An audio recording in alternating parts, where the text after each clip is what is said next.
श्री विष्णुचित्त कुलनंदन कल्पवल्लीं श्री रंगराज हरिचंदन योगदृश्यां साक्षात् क्षमां करुणया कमलामिवान्यां गोदाम अनन्यशरणः शरणं प्रपद्ये.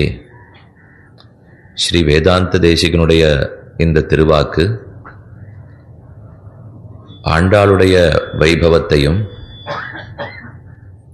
அவள் பிறப்பு வளர்ப்பையும் அவள் திருவடிகளே நமக்கு புகழ் என்பதையும் சொல்ல வந்தது. ஆண்டாள் பாடிய சங்கத்தமிழ் மாலை 30ஆன திருப்பாவையில்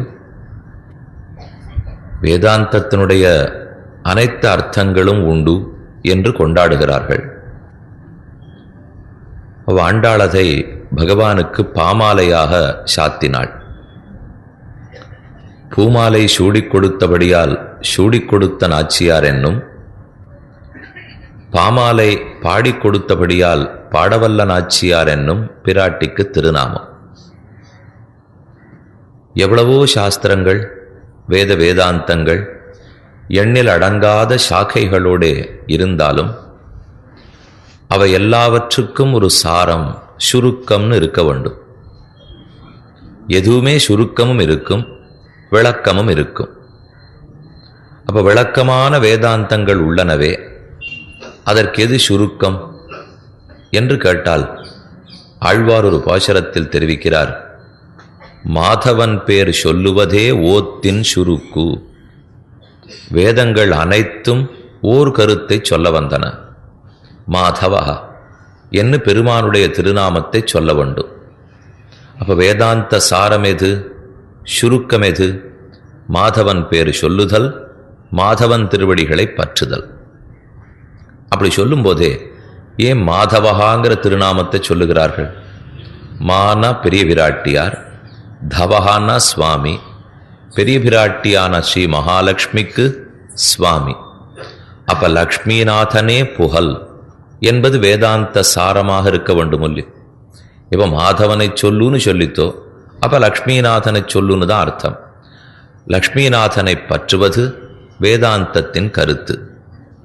அதே கருத்தைத்தான் துவய மகாமந்திரம் சொல்லித்து. ஏனெனில் வேதாந்தத்தினுடைய சாரமே துவயந்தான். சாஸ்திரமத்தனை சொல்ல வந்தது பெருமான் திருவடிகளை சரணமாக பற்றுங்கோள், லக்ஷ்மியை முன்னிட்டு கொண்டு பெருமான் திருவடிகளை பற்றுங்கோள், பற்றின பிற்பாடு வேற எதையும் பயனாக வேண்டாமல் லக்ஷ்மி, லக்ஷ்மிபதியான எம்பெருமான் இவர்கள் இருவருக்கும் கைங்கரியம் பண்ணுவதையே புருஷார்த்தமாக பிரார்த்தியுங்கோள், அதையே உங்களுக்கு பிராப்பியமாக பயனாக கேட்டுக்கொள்ளுங்கள்னு தான் சாஸ்திரம் சொல்லித்து. அதையே தான் துவயமும் சொல்லுகிறது. முன்வாக்கியத்தாலே லக்ஷ்மி விசிஷ்டனிடத்தே சரணாகதி, பின்வாக்கியத்தாலே அவர்கள் இருவரிடத்திலேயும் கைங்கரிய பிரார்த்தனை. இதே விஷயத்தை தேசிகன் தன்னுடைய ரகசியத்திரய சாரத்திலே ந வேதாந்தாத்து சாஸ்திரம் ந மதுமதனாத்து தத்துவம் அகிலம் ந சத்வாத்து ஆரோக்கியம் ந துவயவச்சனதா க்ஷேமகரணம் என்று சாதிக்கிறார். அதாவது வேதாந்தத்துக்கு மீதுருந்து சாஸ்திரம் இல்லை. ந வேதாந்தாத்து சாஸ்திரம் ந மதுமதனாத்து தத்துவம் அகிலம். தத்துவங்கிறது உண்மை பொருள். அது மதுமதனான பகவானை காட்டிலும் உண்மை பொருள் இல்லை. லோகத்தில் எத்தனையோ உண்மை பொருட்கள் இருக்கலாம். தத்துவத்திரயம்னு சொல்லுகிறோம், அச்சித்து சித்து ஈஸ்வரர்கள்னு. அதிலே பகவானுக்கு மேம்பட உண்மை பொருள் இல்லை. மேலேனா சத்வாது ஆரோக்கியம், நம் உடம்புக்கு ஆரோக்கியம்னால் சத்துவகுணத்துக்கு மேற்பட ஆரோக்கியம் கொடுக்க வல்லதில்லை. கடைசியாக ந துவயவச்சனதா க்ஷேமகரணம், நமக்கு ஆத்மாவுக்கு க்ஷேமங்கரம், நற்கதிக்கு கொண்டு போய் சேர்க்கும் என்னால் துவய மகாமந்திரமே செய்யும் என்று ரகசியத்திரய சாரத்திலே ஒரு ஸ்லோகத்தாலே சுவாமி தெரிவிக்கிறார். ஆக வேதாந்தம் சொல்ல வந்த கருத்தும் ரகசியங்களுக்குள்ளே சிறந்ததான துவய மகாமந்திரம் சொல்ல வந்த கருத்தும் இரண்டும் ஒரே கருத்துத்தான். அந்த துவயத்தின் அர்த்தத்தையே ஆண்டாள் 2 பாசுரங்களாலே அமைத்து காட்டுகிறாள். ஒன்று இன்றைய பாசுரமான 28வது பாசுரம், மற்றொன்று நாளைய பாசுரமான 29வது பாசுரம்.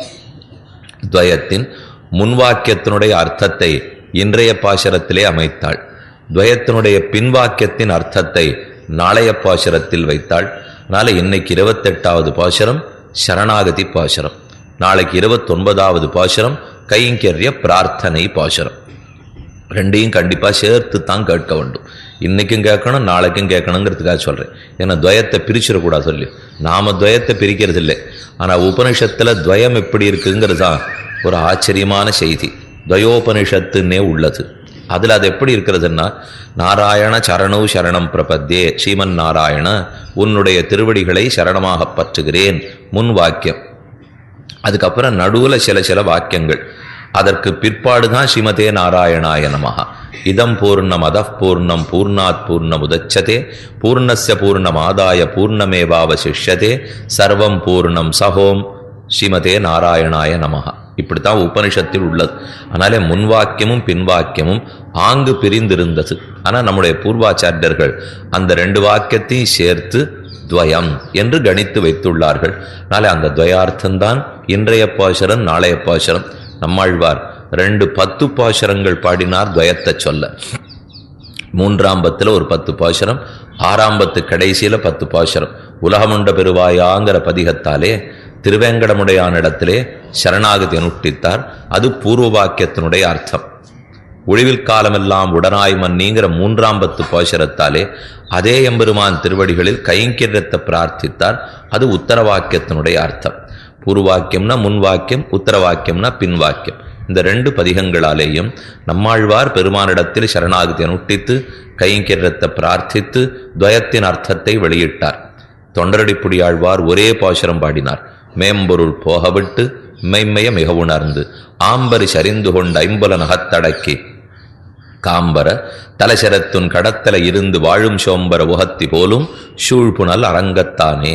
இந்த ஒரு பாசுரத்தில் ஒரு பாதியால பூர்வ வாக்கியார்த்தம், மற்றொரு பாதியால உக்கர வாக்கியார்த்தம்.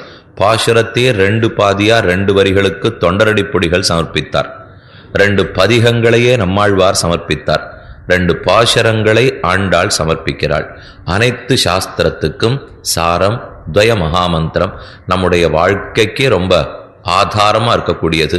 எப்போதும் சொல்லிக்கொண்டே இருக்க வேண்டுமா.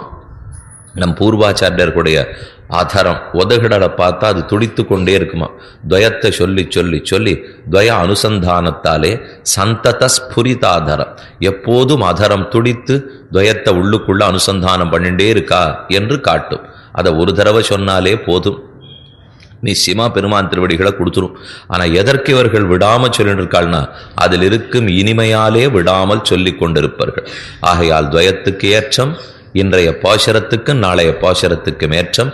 28வது பாசுரம் கரவகள் பிஞ்சன்னு காணம் சேர்ந்துண்போம் அறிவொன்னுமில்லாத ஆய்க்குலத்து உந்தன்னை பிறவு பெருந்தனை புண்ணியம் யாமுடையோம் குறவொன்னுமில்லாத கோவிந்தா அறியாத பிள்ளகளோம் அன்பினால் உந்தன்னை சிறுபேரழைத்தனவும் சீரியருளாதே இறைவா நீதாராய் பறை ஏலோர் எம்பாவாய் என்ன ஆண்டாள் பிரார்த்திக்கிற பாசுரம்.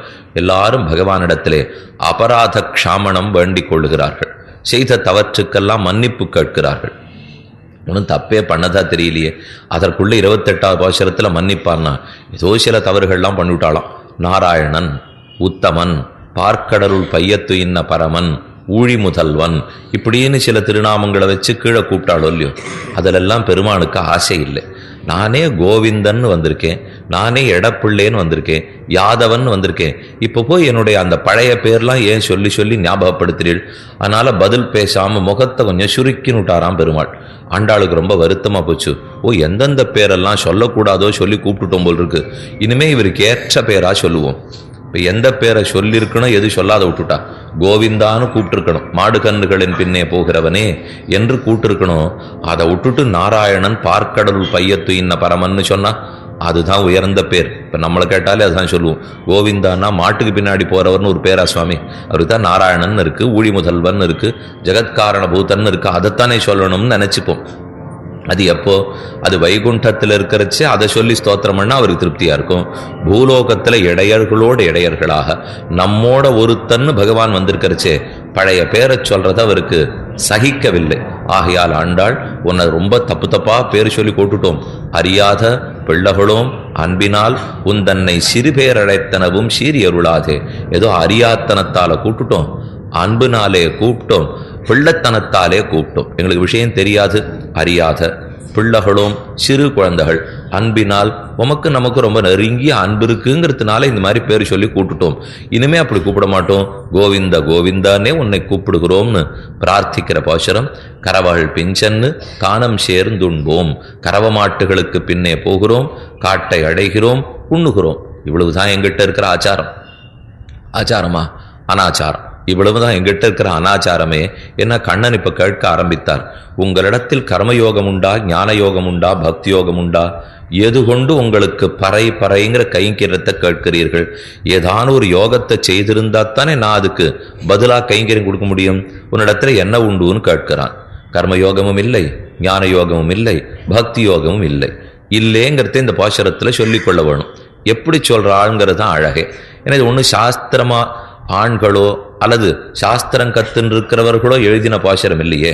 ஆண்டாளா பாடியிருந்தா கூட அர்த்தங்களை சொல்லியிருக்கலாம். ஆனா இடைச்சி பாவனையில பாடுகிறபடியால் அதை மறைத்து சொல்லுகிறாள். கர்ம ஞான பக்தி யோகங்கள் இல்லை, அது இல்லாதது அப்புறம் சொல்றேன். அது இருக்கணும்னா முதல்ல ஆச்சாரிய சம்பந்தம் வேணும். எங்க ஆச்சாரியம் ஆறுன்னு காட்டுறேன் பார்த்துக்கோ. கறவகள் பின்சென்னு காணம் சேர்ந்துண்போம், மாடுகள் தான் ஆச்சாரியம். இதுகள் வழிகாட்டி தின்னாத்தான் எங்களுக்கு பிருந்தாவனத்துக்கே போக தெரியும். அதுகள் திரும்ப கொண்டு வந்தா தான் கோகுலத்துக்கே வர தெரியும்.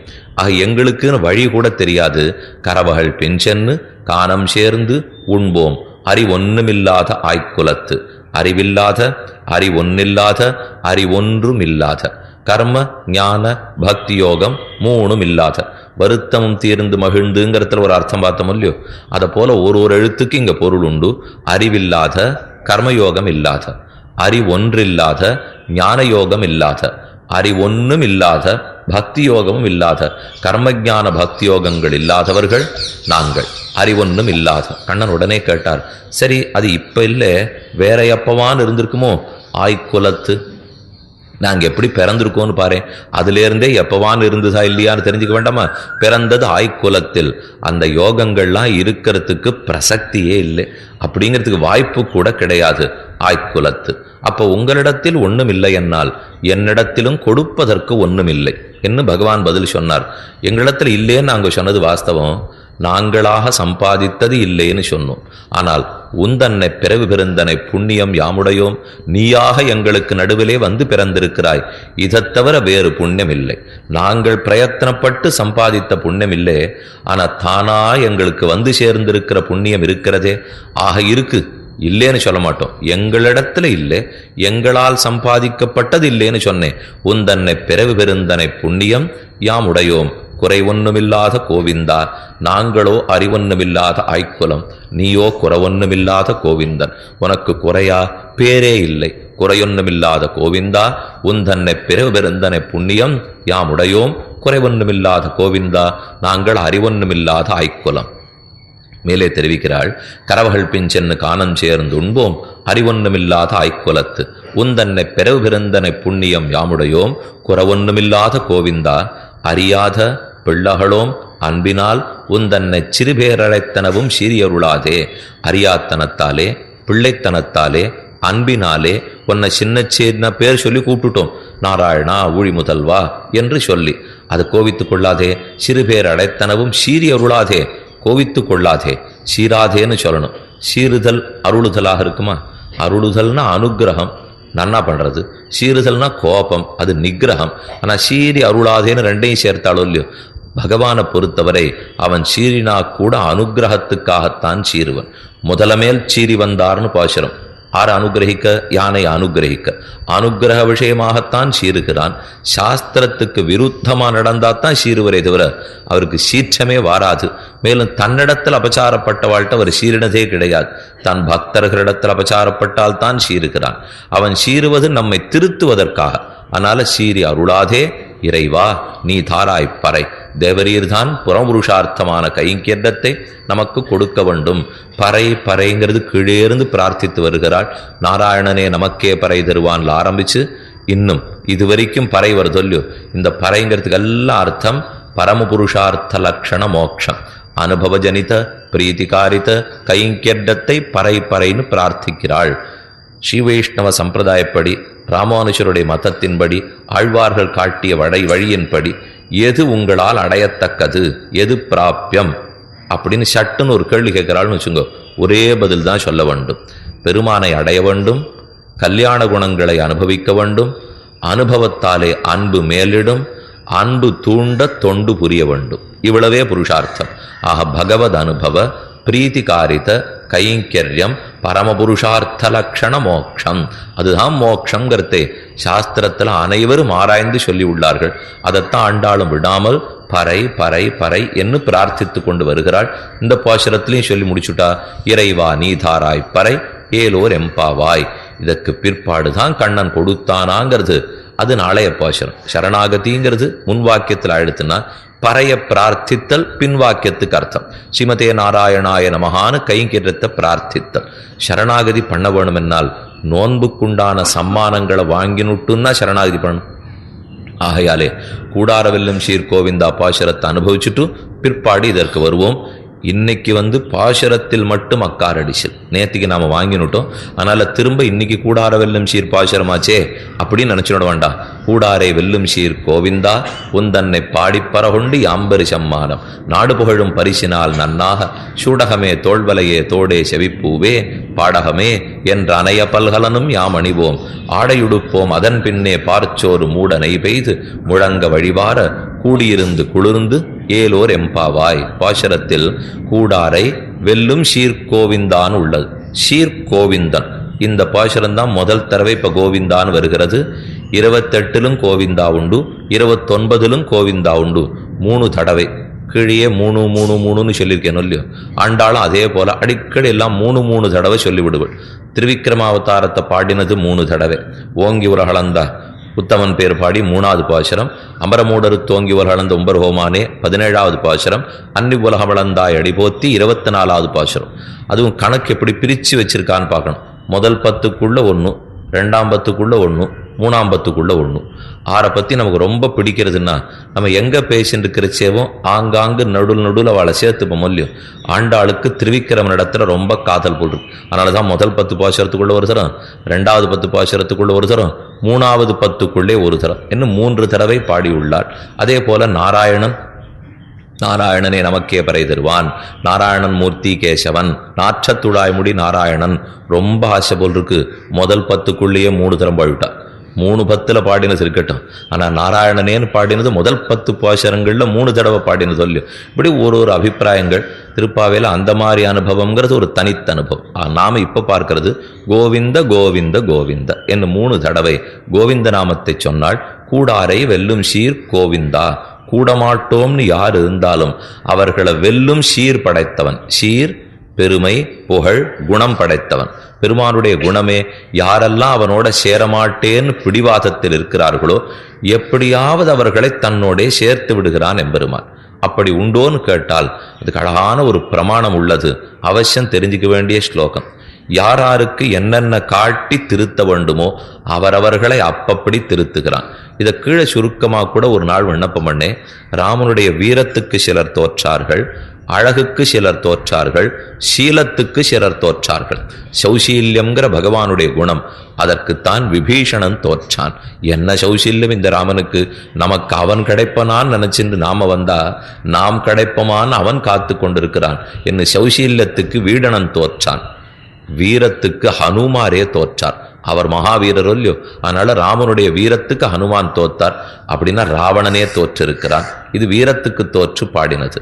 அதற்கு மேலே ராமனுடைய அழகுக்கு எத்தனையோ பேர், முக்கியமா சூர்பனகை தோற்றாள். அதனாலதான் தருணவ் ரூபசம்பன்னவ் சுகுமாரவ் மகாபலவ் புண்டரீக விஷாலாட்சவ் சிரகிருஷ்ணாஜினாம்பரவ்னு ராமாயணத்தில் ரொம்ப ஆச்சரியமான ஸ்லோகம். அதனால அழகுக்கு சூர்பனகை தோற்றாள். எழுதரிச்சவே சுவாமி எப்படி எழுதியிருக்காருன்னா, வீரத்துக்கு தமையன் தோற்றான், அழகுக்கு தங்க தோற்றாள். அதே போல் சீலத்துக்கு தம்பி தோற்றான். 3 பேரும் தோற்றார்கள் இல்லையோ. ஒத்தொத்தர் ஒன்றுத்துக்கு. அண்ணன் ராவணன் தோற்றது வீரத்துக்காக, தம்பி விபீஷணன் தோற்றது சீலத்துக்காக, தங்க சூர்பனக தோற்றது அழகுக்காக. ஒரு குடும்பத்துக்குள்ளேயே 3 குணத்தை காட்டுட்டார். யாரோ வெவ்வேறு இருக்கட்டும். இதில் ஆச்சரியம் என்னன்னா, ராமனுடைய 3 கல்யாண குணங்களை அனுபவிக்கிறதுக்கு ராவணன் குடும்பம் தான் கிடைச்சது போருக்கு. இத்தனை பேர் இருக்கிறச்சே இந்த 3 குணங்களையும் யாரிடத்துல காட்டியிருக்காருன்னா, அதெல்லாம் தான் நம்ம நினைத்தும் போது ரொம்ப ஆச்சரியமா இருக்கும். யாரையோ தேர்ந்தெடுத்து ஏதோ அர்த்தங்களை கொடுத்து இன்னி வரைக்கும் அந்த அர்த்தங்களை நாம் அனுபவிக்கும்படி பெருமான் பண்ணுகிறாளோ இல்லையோ. இதனாலதான் பாசுரத்தில் இன்புறும் இவ்விளையாட்டுடையான், இன்பமான விளையாட்டு படைத்தவர். 2 அவதாரங்கள் ஒரு அசுர குடும்பத்துக்காக. பாட்டனார் ஹிரண்யகசிபு, அவர் பிள்ளை பிரகலாதன், பிரகலாதன் பிள்ளை விரோச்சனன், விரோச்சனம் பிள்ளை மகாபலி சக்கரவர்த்தி. இதுல ஒரு பாட்டனாருக்காக நிருசிம்மாவதாரம், மகாபலி சக்கரவர்த்திக்காக திருவிக்ரமாவதாரம். நமக்கு தோணும் பக்தர்களுக்காக அவதாரமே இருக்காது போல் இருக்கு. அசுர ராட்சசர்களுக்குத்தான் பெருமாள் அவதாரம் பண்றாருனா அவதாரத்தை சேவிக்கிறதுங்கிற பட்சத்துல அசுர ராட்சசாலா புடக்கிறது கூட கவலை இல்லை. திருமங்கி ஆழ்வார் திருநெடுந்தாண்டகத்திலே காமரிஷீர் அவுணன்னு அவனை கொண்டாடுகிறார். காமரிஷின்னா உலகமே ஆசைப்படுற அளவுக்கு புகழ் படைத்த மகாபலி. நமக்கு தோணும் மகாபலிக்கு புகழா உலகம் ஆசைப்படுமான்னா திருவிக்கிரமனை சேவித்த மகாபலி இல்லையோ, கண்டிப்பா அவன் காமரிஷியர் அவனந்தான் சாதித்தார். எதற்கு சொல்ல வந்தே, இப்படி எம்பெருமான் ஓர் குடும்பம் ராவணன் குடும்பத்தை தேர்ந்தெடுத்து அவர்களிடத்தில் அனைத்து கல்யாண குணங்களையும் காட்டியிருக்கிறார். இங்கே நாயனார் தெரிவிக்கிறார், கூடாரை வெல்லும் சீர் கோவிந்தா கூடமாட்டோம் என்றிருப்பாரை ஜெயிக்கிறான். அப்ப கூடுவோம் இருந்தா கூடாரை வெல்லு விடுவர். அப்ப கூடுவோம் இருந்தால் ஜெயிக்க மாட்டார், வெல்லும் அல்ல. கூடுவோம் என்றிருப்பாருக்கு தோற்கையும் சீர்கோவிந்தம். பகவானுக்கு சீர், 2 சீர், ஜெயிக்கிறதும் சீர், தோற்கிறதும் சீர். கூடாரைன்னு இருக்கிறவாளை ஜெயித்து விடுகிறான். யார் கூடுவோம் என்று இருக்கிறார்களோ அவர்களிடத்திலே பகவான் தோற்று விடுகிறான். அதையும் ராவண விபீஷணனிடத்திலேயே கண்டோம். ராவணன் கூடமாட்டோம் இருந்தான், ராமன் ஜெயித்து விட்டான். விபீஷணன் கூடுவோம்னு வந்தான், ராமன் அவனிடத்திலே தோற்று. வச்சசா சாந்த்வயத்வைனம் லோச்சனாபியாம் பிபன்னிவ, தன்னுடைய வாக்குகளாலே மயிலருகி தடவி கொடுக்காப்புற பேச்சு, தன் கண்களாலே விபீஷணனை பருகி இருக்கிறானாம். இப்படி 2ம் சேர்த்து பெருமான் தெரிவிக்கிறான். இப்படி நடந்ததுண்டா? எத்தத்தால எந்தெந்த குணத்தால ஆறார ஜெயிக்கிறான்? அதைத்தான் இந்த ராமாயண ஸ்லோகம் சொல்றது. சத்தியேன லோகான் ஜெயதி தீனான் தானேன ராகவா குருன் சுஷ்ரூஷயா வீரா தனுஷாயுதி சாத்திரவான். ஆச்சரிய ஸ்லோகம். இதை பற்றி நம்ம குரு பரம்பரையில் ஒரு ஐதிஹ்யம், பூர்வாச்சாரியர்களை பற்றி கதையும் உள்ளது. நம்பிள்ளையனுடைய காலக்ஷேபம் எப்படிப்பட்டதுன்னு கீழே விண்ணப்பிச்சிருக்கேன் இல்லையோ. அவரிடத்துல எப்போதும் கேட்டுக்கொண்டிருக்கிற ஒரு சிஷ்யர், அவரும் நம்பிள்ளையனிடத்துல ரொம்ப தூரம் ஆதரவற்ற மத்தொருத்தர். அவரும் நல்ல ஆச்சாரியர் தான், விஷயங்கள்லாம் தெரிஞ்சிருக்கிறவர் தான். இவர்கள் 2 பேரும், நம்பிள்ளையனுடைய சிஷ்யர் ஒருத்தரும் அவர் கூட ஒருத்தரும் ராஜா அவனுடைய அரண்மனையில் அவரை பார்க்கறதுக்காக போயிருக்கார். ராஜா ராஜ தர்பாரில் இருந்தான். இந்த ஆச்சாரியரை வைத்து நிறைய அர்த்தங்கள்லாம் கேட்டுட்டு இருக்கான். நம்பிள்ள வரல, இந்த மற்றொரு ஆச்சாரியர் வந்திருக்கிறார். அப்ப அந்த ராஜா சட்டுன்னு ஒரு கேள்வி கேட்டானா, ஜட்டாயு மகாராஜருக்கு ராமன் மோட்சம் கொடுத்தான்னு சொல்லுகிறீர்களே, ராமனோ தன் மனுஷத்தன்மை மாறாமல் வந்து பிறந்திருக்கிறவர். அப்போ ஒருத்தருக்கு மோட்சம் கொடுக்கணும்னு சொன்னா மனுஷனால மோட்சம் கொடுக்க முடியுமோ? பரம்பொருள் தானே மோட்சம் கொடுக்க வேணும். ஆனா ராமன் கொடுத்தானே, இதுக்கு என்ன நிர்வாகம், இதுக்கு என்ன பதில் சொல்ல போகிறீர்கள்னு கேட்டால், ஏன்னா அவதாரத்துல மெய்ப்பாடு பகவானுக்கு மாறக்கூடாது. அவதார திசையில மனுஷனா இருந்தா மனுஷனா தான் நடந்துக்கணுமே தவிர குறுக்கு திடீர்னு மோட்சம் கொடுத்து தானே சிவன் நாராயணன்னு காட்டிக்க கூடாது சொல்லு. ஆனா காட்டினாரேன்னு ராஜா கேட்டார். இவருக்கு சட்டுன்னு பதில் தெரியல. ஆனா நம்பிள்ளையனுடைய சிஷ்யர் பக்கத்துல இருந்தாரோ இல்லையோ, எப்படி அவர் தன் ஆச்சாரிடத்துல கேட்டிருப்பாருங்கிறது தெரியும். ஏதோ ஒரு ராஜ்ய காரியமா ராஜா அந்த பக்கம் முகத்தை திருப்பிண்டான். ஒரு வினாடி பொழுது கிடைச்சது. அப்ப இந்த சிஷ்யர் பக்கத்தில் இருந்தாரோ இல்லையோ, இந்த இடத்துக்கும் ஆச்சாரியன் எப்படி நிர்வகிப்பர் அப்படின்னு இவர் அவரிடத்துல கேட்டார். அவர் ஒரே ஒரு வார்த்தை தான் பதில் சொன்னார், சத்தியேன லோகான் ஜெயதி என்று நிர்வகிப்பர். அந்த சுவாமி சொன்ன பதில். இதுக்கு அர்த்தம் என்னன்னா, சத்தியேன லோகான் ஜெயதி, தன்னுடைய சத்தியத்தாலே ராமன் உலகங்களை ஜெயிக்கிறான். சத்தியேன லோகம் ஜெயத்தின்னு இல்லை, லோகான் ஜெயத்தின்னு இருக்கும் இல்லையோ, அப்ப பகுவச்சனம். அனைத்து லோகங்களையும் ஜெயிக்கிறார்னு அர்த்தம். அனைத்து லோகம்னா லீலா விபூதி நித்திய விபூதி 2ஐயுமே சேர்த்துக்க வேண்டியதுதான். அப்ப சத்தியேன லோகான் ஜெயதி, தன் சத்தியத்தால் லீலா விபூதியும் ஜெயிக்கிறான், நித்திய விபூதியான ஸ்ரீவைகுண்டத்தையும் ஜெயிச்சிருக்கார். ஸ்ரீமன் நாராயணனாக இங்க வைகுண்டத்தை ஜட்டாயுவுக்கு கொடுக்கல, மனுஷனாய் தன்னுடைய சத்தியத்தாலே ஸ்ரீவைகுண்டத்தை ஜெயிச்சு வச்சிருக்கிறதுனாலே அது இவர் சொத்தை எடுத்து சத்தியத்தால சொத்தை ஜெயிச்சாச்சு, சொத்தை கொடுத்துட்டார் ஜட்டாயுவனிடத்திலே. அதனால இது பெருமாள் வந்து இறங்கி வந்து பண்ணார்னு சொல்ல வேண்டியதில்லை. சத்தியேன லோகாஞ்சயதி. அப்ப இதை அவர் திரும்பி சொன்னார். ராஜாவுக்கு பகு திருப்தி. நன்னா சுருட்டிரே. அது அவர் சிஷ்யர் சொல்லலை, சிஷ்யர் சத்தியன லோகாஞ்சயத்தின்னு இந்த ஆச்சாரிய இடத்துல சொன்னார். ஆச்சாரியன் ராஜா திரும்பினோடனே விஷயத்தை சொன்னார். இது ரொம்ப ஏற்புடையதாக உள்ளது என்று ராஜா ஏற்றுக்கொண்டு விட்டார். அன்னிலிருந்து அந்த ஆச்சாரியருக்கும் நம்பிள்ளியனிடத்திலே பிராவண்யம் ஏற்பட்டு அவரிடத்திலேயே பல அர்த்தங்களையும் கற்றாருங்கிறது சரித்திரம். அந்த ஸ்லோகத்துக்கு இப்போ அர்த்தம் பார்ப்போம். சத்தேன லோகாஞ்சயதி, சத்தியத்தாலே உலகங்களை ஜெயிக்கிறான். இவ்வுலகத்தையும் ஜெயித்தான், அவ்வுலகத்தையும் ஜெயித்தான். தீனான் தானேன ராகவா, தீனர்களை எல்லாம் தானம் கொடுத்து கொடுத்து ஜெயித்து விடுகிறான். 6 தீனன்னு கிட்டக்க போய் நின்னாலும் கொடுத்து கொண்டே இருப்பான் ராகவன். கடைசியா காட்டுக்கு ராமன் புறப்படுறார். 14 ஆண்டுகள் போக வேண்டும்.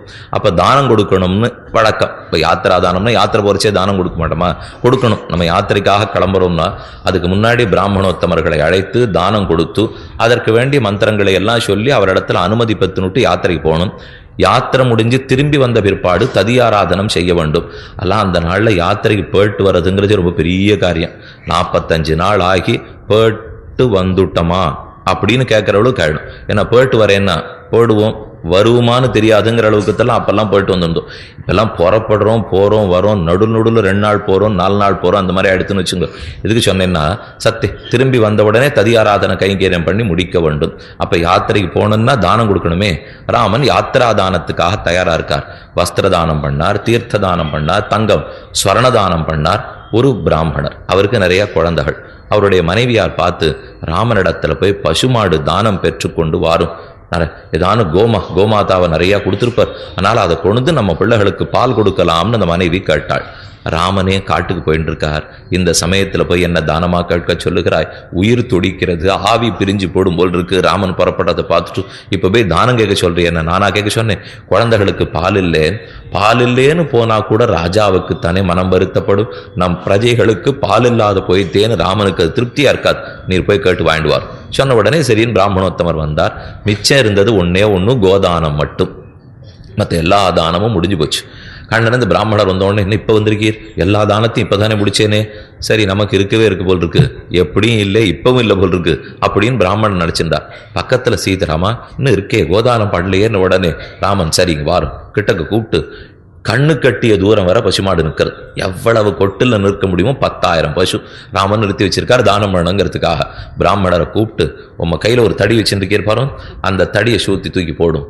அது எவ்வளவு தூரம் போய் விழறதோ அதற்குட்பட்ட பசுக்கள் அனைத்தும் உம்மது, எடுத்துக்கொண்டு போகும்னு ராவன் சொன்னான். உடனே இவர் தான் ஏற்கனவே நன்னா கட்டின்னு இருந்த கச்சத்தை இன்னொரு தரம் இழுத்து கட்டின்றார். கட்டிண்டாத்தானே இந்த தடியை நன்னா தூக்கி போட்டால் ரொம்ப தூரம் போய் விடும் இல்லையோ. இதை நினைச்சு ராமனுக்கு சீதைக்கு சிரிப்பே தாங்கலை. இவருக்கு முதல்ல கட்டுறதுக்கு வீடு இருக்கா? இங்கேருந்து தூக்கி போட்டால் இப்படி போட்டாலே 4 மாடு இருக்கும், கொஞ்சம் தூக்கி அடித்தோம்னா 8 மாடு கிடைக்கும். 2 மாடு கட்டுறதுக்கு வீட்டில் இவருக்கு இடம் இருக்காது. ஆனால் ஆசை விடலை பத்தியா என்ன ராமனும் சீதையும் சேர்ந்து சிரித்தார்களாம். அதனால தான் பெருமான் அதுலேயும் தானம் பண்ணுகிறான். தீனான் தானேன ராகவா, தீனர்களை தானத்தாலேயே ஜெயித்து விடுகிறான். சத்தியேன லோகாஞ்சயதி தீனான் தானேன ராகவா. குருன் சுஷ்ரூஷயா, குருக்களுக்கு அவர்கள் திருவடிகளில் தன் தலையமடுத்து கொண்டு கைங்கரியம் பண்ணுவாராம். அது விஸ்வாமித்திரரோ, பரத்வாஜரோ, சுதீஷ்ணரோ, சரபங்கரோ, வசிஷ்டரோ அனைவரிடத்திலையும் ராமன் எப்போதும் அவர்களுக்கு விடாமல் கைங்கரியம் பண்ணுகிறான். இமௌஸ்ம முனிஷார்தூல கிங்கரௌ சமுபஸ்திதௌ, வால்மீகி ராமாயணத்தில் ஆச்சரியமான ஸ்லோகம்.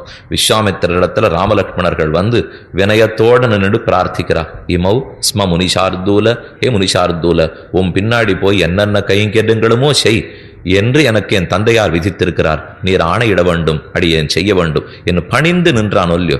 ராமனிடத்தில் இருக்கிற அந்த பணிவே முக்கியம். பரத்வாஜர் சொன்னார் செய்தார், ஹனுமான் சொன்னார் செய்தார், சுக்ரீவன் சொன்னார் செய்தார். பறந்துன்னு இருக்கான் ராமன் சீதையை தேடினோன்னுட்டு. அப்போ சுக்ரீவன் பேசுகிறான். மால்யவான் எடுத்து சொல்றான், நான் தான் மூத்தவன் ராமா, சொல்றதை கேளு. 4 மாசம் மழைக்காலம், இப்ப தேடுறதுக்கு போக முடியாது, பிற்பாடு தான் போக முடியும்னா சரின்னு ஒத்துனுட்டார். நமக்கு இருக்கிற துடிப்பெல்லாம் மழையாவது ஒன்னாவது உடனே போய் தேடணும்னு சொல்லும் போது பேசலையே. பெரியோர்கள் ஏது பேசினாலும் அப்படியே கேட்டுக்கொண்டு குருக்களுக்கு சுஷ்ரூஷை பண்ணுகிறான். இதை பத்தி அழகான ஒரு ஸ்லோகமே உண்டு. ராமன் அந்தப்புறத்துல காணணும், அவனை ராஜதர்பார்ல காணடேன்னு சொல்லிட்டால் பகுஸ்ருதானாம் விருத்தானாம் பிராமணானாம் உபாசிதா, மெத்த படித்தவர்களுடைய திருவடிகள்ல போய் தன் தலையை வச்சிருந்து பலகாலும் அர்த்தங்களை கேட்டுக்கொண்டே இருப்பர். பகுஸ்ருதானாம் நிறைய சாஸ்திரத்தை கற்றவர்கள், விருத்தானாம் வயசுலேயும் ஞானத்திலையும் மூத்தவர்கள், பிராமணானாம் உபாசிதா. ராமனை காணுமேன்னா ரிஷி ஆசிரமத்தில் பார்க்கலான்னு வாழலாம், கண்ணனை காணுமேன்னா வந்ததே பட்டிமேந்தோர் காரியன்னு 10 பாஷர் ஆண்டாள் பாடியிருக்கா. இந்த கண்ணன் அங்க பாத்தீளா, இங்க பாத்தீளா, இங்க பாத்தீளா, எங்க பாத்தீளா? கண்ணனை காணம்னா கோபிமார் பொய்சகத்திலே காணலாம் தான் வியாக்கியானம் எழுதியிருக்கார். கோபிமார்களுடைய முந்தான தலப்பில் தேடி பார்த்தா கண்ணன் அங்கதான் ஒளிந்து கொண்டிருப்பான். பற்று மஞ்சள் பூசின் மஞ்சள் கிழங்கு வாங்கறதுக்காக கோபிமார்கள்லாம் கடகண்ணிக்கு போவா, போறச்சே கண்ணனையும் கூட கூட்டின்னு போவா. இவர் கருப்பு